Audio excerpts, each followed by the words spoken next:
Hello everyone.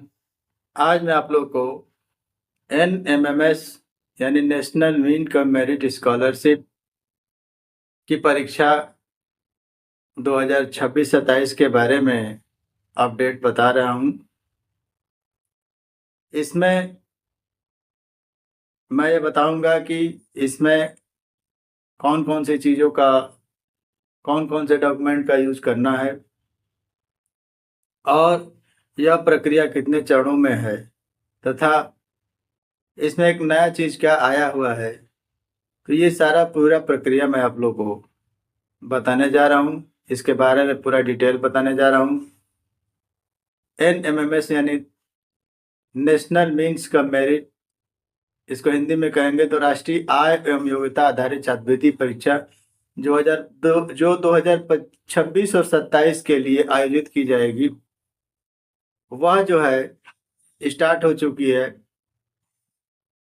उसका आवेदन start हो चुका है, उसका आवेदन शुरू हो चुका है और कब तक है ये सारा मैं आप लोगों को बताने वाला हूँ। तो वीडियो में अंत तक बने रहिए और यदि चैनल को अभी तक सब्सक्राइब नहीं किए तो प्लीज़ सब्सक्राइब कर लीजिए। तो मैं चलिए शुरू करता हूँ NMMS 2026-27 की परीक्षा के बारे में, जिसका आवेदन आज से शुरू हो चुका है। यानी आज जो है 27 अगस्त 2025 से इसका आवेदन शुरू हो चुका है। आवेदन जो है 24 सितंबर 2025 तक चलेगा। 3 दिन आपको करेक्शन के लिए, 3 दिन अगर आपने कुछ गलती एंट्री कर दिया है, 25, 26, 27 3 दिन आपको करेक्शन के लिए छूट मिलेगा। इसमें आप करेक्शन कर सकते हैं। अब इसकी योग्यता क्या होगी, इसके बारे में हम लोग जान लें। इसमें वही छात्र आवेदन करेगा जो 2024-25 में क्लास 7 पास किया है और इस समय क्लास 8 में पढ़ रहा है। वो भी क्लास 7 जो है 55% नंबर से पास किया है। SC/ST के लिए 5% इसमें छूट है। इसके द्वारा यह फिल किया जाएगा। पहली प्राथमिकता यही है, पहली योग्यता यही है कि विद्यालय में पढ़ने वाला छात्र इस समय 8 में पढ़ रहा हो और 2024-25 में उसने 55% और SC/ST है तो 5% डिस्काउंट, यानी 5% कम रहेगा नंबर, तो भी इस परीक्षा का फॉर्म फिल कर सकता है। यानी कक्षा 8 में पढ़ता रहना चाहिए। दूसरा इसमें यह है कि इसमें केवल एडेड विद्यालय के छात्र, राजकीय छात्र या परिषदीय विद्यालय में जो बच्चे पढ़ते हैं, यानी नॉन एडेड या प्राइवेट विद्यालय के छात्र, सैनिक स्कूल के छात्र और नवोदय विद्यालय के छात्र इस फॉर्म को अप्लाई नहीं कर सकते हैं। इसके बाद तीसरी चीज इसमें है कि उनके माता पिता की आय, माता पिता की आय जो है 3.5 लाख से अधिक नहीं होना चाहिए, यानी 3.5 लाख तक होनी चाहिए, इससे ज़्यादा नहीं होनी चाहिए। माता पिता दोनों की मिलाकर कुल आय जो है 3.5 लाख तक होनी चाहिए। इसकी तिथि जो है, आवेदन की तिथि प्रारंभ हो चुकी है और यह जो है 24 सितंबर तक चलेगी। परीक्षा नवंबर में होगा। 9 नवंबर 2025 को एग्जामिनेशन का डेट है। अभी आपके पास समय है, आप इस आवेदन को करिए। आपके पास जो डॉक्यूमेंट नहीं है उसको आप बनवा लीजिए। इसमें एक चीज़ बढ़ाया है OTR यानी वन टाइम रजिस्ट्रेशन के बारे में, जिससे बहुत लोग को कन्फ्यूजन होगा। OTR जो है one time registration national scholarship portal पर होती है। जो नेशनल स्कॉलरशिप पोर्टल है उस पर किया जाता है, उस वेबसाइट पर। इसमें OTR का नंबर आप डाल सकते हैं, लेकिन आवश्यक नहीं है। यदि आप पहले OTR किए होंगे तभी आप इसको डाल सकते हैं या OTR करके डाल सकते हैं। यानी वन टाइम रजिस्ट्रेशन नंबर उसमें आप एंट्री कर सकते हैं। जो लोग वन टाइम रजिस्ट्रेशन नहीं कराए हैं वे भी इस फॉर्म को अप्लाई कर सकते हैं, यह आवश्यक नहीं है। लेकिन जो OTR किया हुआ है वह इसमें अपना आवेदन नंबर डालेगा। अब OTR करे कि ना करे आपके ऊपर है। OTR आप करना चाहते हैं तो कर सकते हैं, नहीं तो बिना OTR के भी इस फॉर्म को अप्लाई कर सकते हैं। OTR करने के लिए आपको नेशनल स्कॉलरशिप पोर्टल के द्वारा जो OTR होती है उसमें आधार और मोबाइल नंबर के द्वारा OTP प्राप्त होती है। बायो ऑथेंटिकेशन में हो सकता है कि किसी का फेस मिल जाए, मैच कर जाए, आइरिस है ये सब मैच हो जाए। बहुत से बच्चों का नहीं हो पाता है, आइरिस मैच नहीं हो पाता, फेस मैच नहीं हो पाता है। बहुत से बच्चों का मोबाइल नंबर आधार से नहीं जुड़ा होता है, इसलिए OTR नहीं हो पाता है। क्योंकि यह OTR नया है और आज कक्षा 8 में पढ़ने वाले बच्चे के बहुत से ऐसे छात्र हैं जिनके आधार में नंबर नहीं पड़ा है, या नंबर पड़ा है तो वो नंबर किसी और का पड़ गया है या वह नंबर बंद हो चुका है।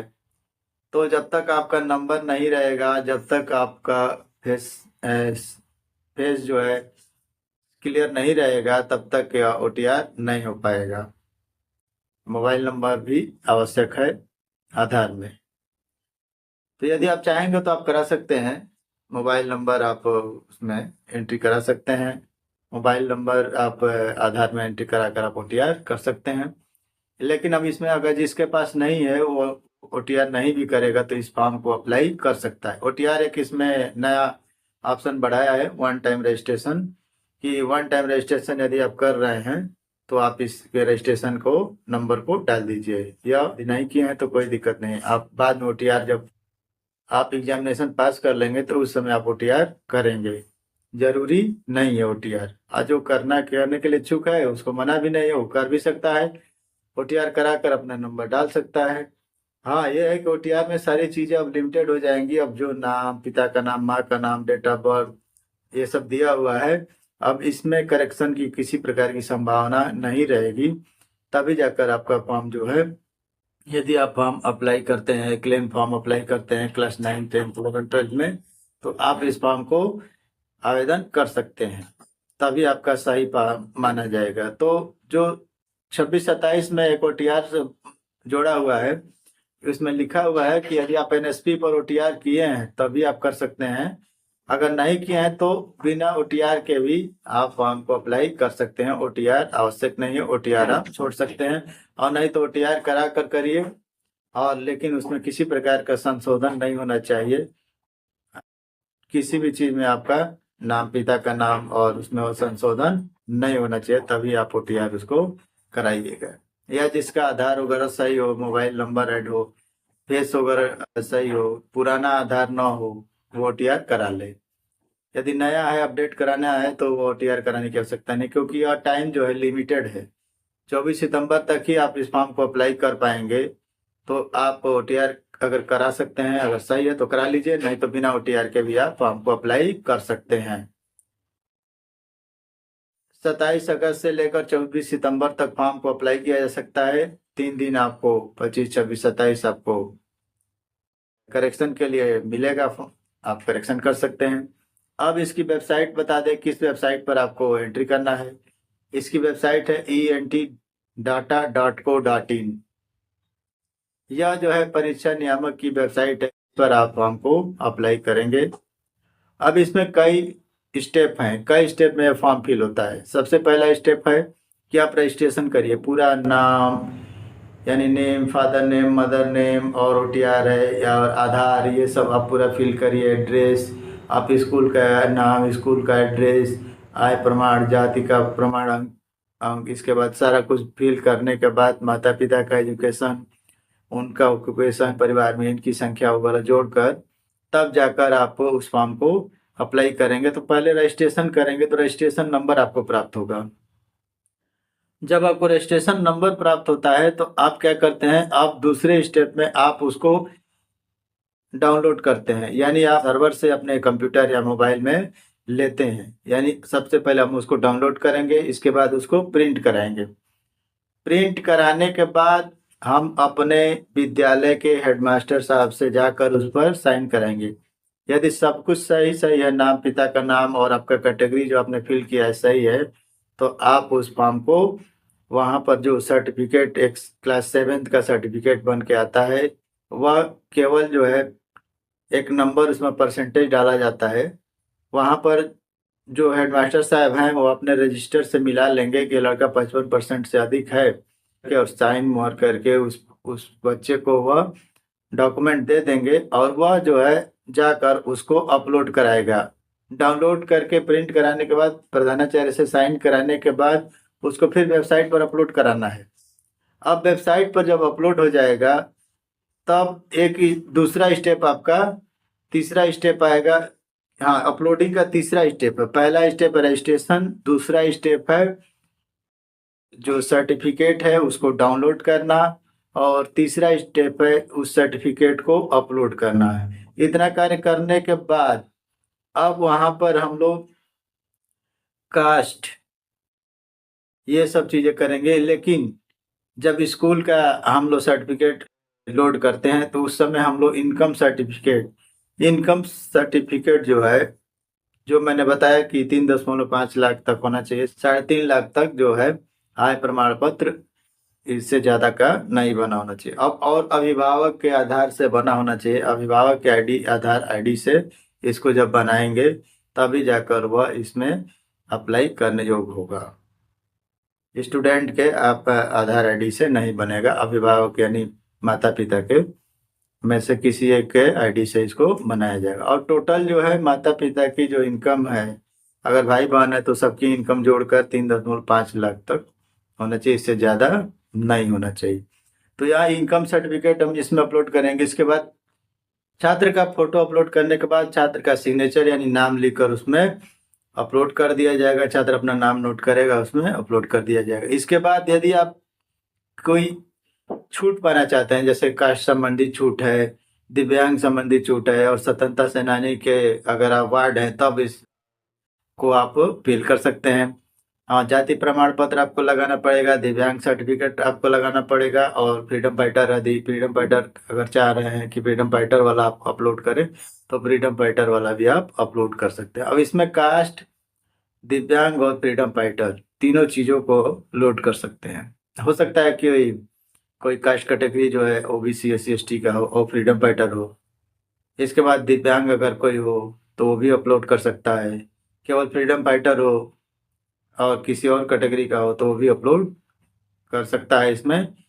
तो चौथा स्टेप में ये चीजें हैं। पांचवा स्टेप में फाइनल प्रिंट आप आएगा, और फाइनल प्रिंट को निकाल कर आप से रख लीजिए, सुरक्षित रख लीजिए। इसके बाद अगर कुछ पूरा मिला लीजिए, फाइनल प्रिंट मिला लीजिए। इसके बाद किसी प्रकार की त्रुटि होती है तो आप उसको करेक्शन कर सकते हैं, आपको टाइम मिलेगा, आप करेक्शन कर सकते हैं।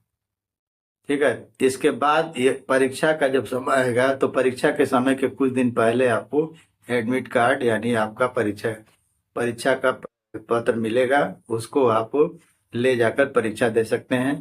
परीक्षा जब आप 9 नवंबर को सुनिश्चित रहती है, यानी निश्चित रहती है कि परीक्षा उसी डेट पर होती है, परीक्षा उसी डेट पर होगी।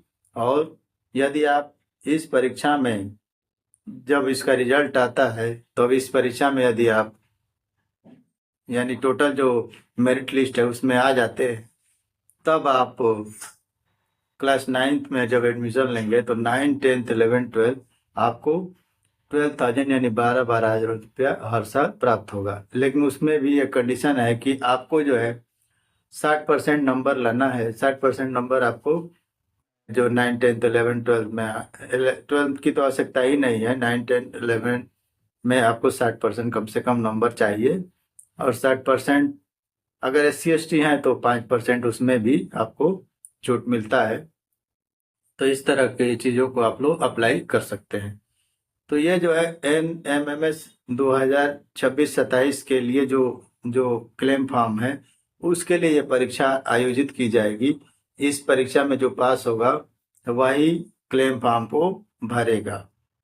मैंने आप लोगों को परीक्षा से संबंधित कैसे रजिस्ट्रेशन करना है, किस वेबसाइट पर रजिस्ट्रेशन करना है, कौन कौन से स्टेप हैं, इसके बारे में बताया। OTR से संबंधित चीज़ों को बताया कि OTR करना है तो करिए, नहीं तो आवश्यक नहीं है। बिना OTR के भी यदि लिखा है कि यदि है तो, नहीं है तो कोई दिक्कत नहीं है, उसको आप फिल कर सकते हैं। इसमें आधार वगैरह भी फिल कर सकते हैं, आधार नंबर इसमें डालेंगे, सही सही अपना आधार नंबर डालेंगे। इसमें जो भी आप एंट्री कराएंगे वो सही से एंट्री कराएंगे, कोई उसमें गलत नहीं होना चाहिए। आप जो स्पेलिंग डाल रहे हैं, name, father name, mother name, जन्म तिथि, ये सब डाल रहे हैं, ये सारा का सारा जो है सही होना चाहिए, यानी क्लास 8 में भी वही हो, और आगे जब आप 9th में एडमिशन ले रहे हैं तो भी वही होना चाहिए। और मैंने आप लोगों को इसका वेबसाइट भी बता दिया है, इस वेबसाइट पर जाकर आप लोग फॉर्म अपना फिल कर सकते हैं। हाँ, इसमें एक भी स्टेप छूटना नहीं चाहिए। यदि आप पहला रजिस्ट्रेशन करा दिए हैं तो आपको जो 7 का सर्टिफिकेट है उसको डाउनलोड करके प्रधानाचार्य से सिग्नेचर कराकर उसको तीसरे स्टेप में उसको लोड कर देना है, और आप जो है इनकम सर्टिफिकेट लोड कर सकते हैं, और फाइनल प्रिंट आप रख सकते हैं। और करेक्शन अगर हो रहा, करेक्शन की आवश्यकता है, यदि किसी तरह का गड़बड़ हो गया है तो करेक्शन आप कर सकते हैं, करेक्शन के लिए आपको टाइम मिलेगा। आज मैंने वीडियो में आप लोगों को NMS नेशनल मीन का मेरिट छात्रवृत्ति बारे में बताया कि यह आवेदन में क्या क्या चीजें हैं और इसको कब तक करना है, कैसे कैसे करना है। तो वीडियो में अभी तक बने रहने के लिए धन्यवाद, और इसी तरह के वीडियो, अगर इससे संबंधित कोई वीडियो होगा तो मैं आपको सामने प्रस्तुत करूंगा। आज के लिए इतना ही। Thank you.